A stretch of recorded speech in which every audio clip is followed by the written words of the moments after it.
pagpapalay pagmamahal, welcome to our private society devotion of Apostle Samuel Gomez on Life Street. Pag-ating pagkakalakay natin yung mga tao. Gusto mo bang makakita ng ano po ang ating Bible verse itong Matthew chapter 2 verses 3 to 4 at buksan po natin ito natin po sa Philippians na pagkakalakay. She said to them, the Lord said, go into the land. Moses took it from the land, and it became a food. And he ran from it. Then the Lord said to him, reach out your hand and put it by the thing. So Moses reached out and took hold of his hand. And he turned back into a staff in his hand.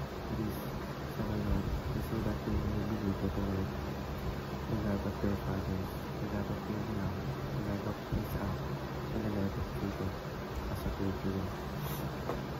Sa Tagalog, sinabi naman sa kanya ng Panginoon, ano yan na sa iyong kamay, kaya sinabi, isang pangkot, kaya sinabi, inalis mo sa lupa, kaya inalis ito sa lupa, at tinulog sa taas, si Moises ay nalayo sa araw.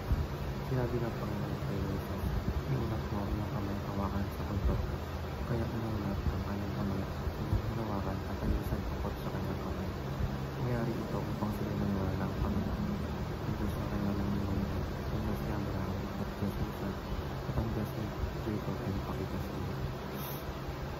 Teaching number 1, miraculous signs validate the messenger.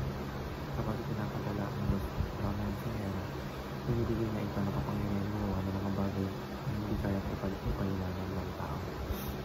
Teaching number 2, miraculous signs transcend the message.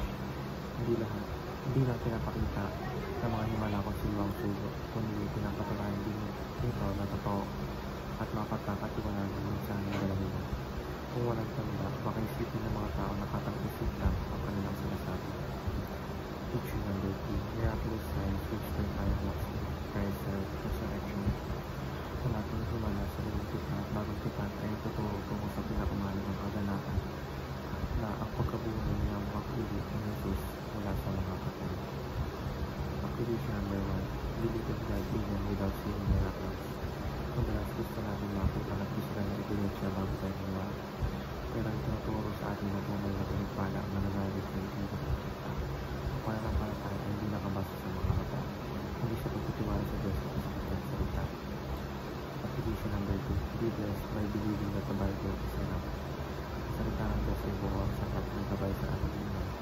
Kahit hindi tayo makita ng supernatural na hinihingayin, sapat na ang Biblia bilang matibay ng pinagpasensya at kapangyarihan.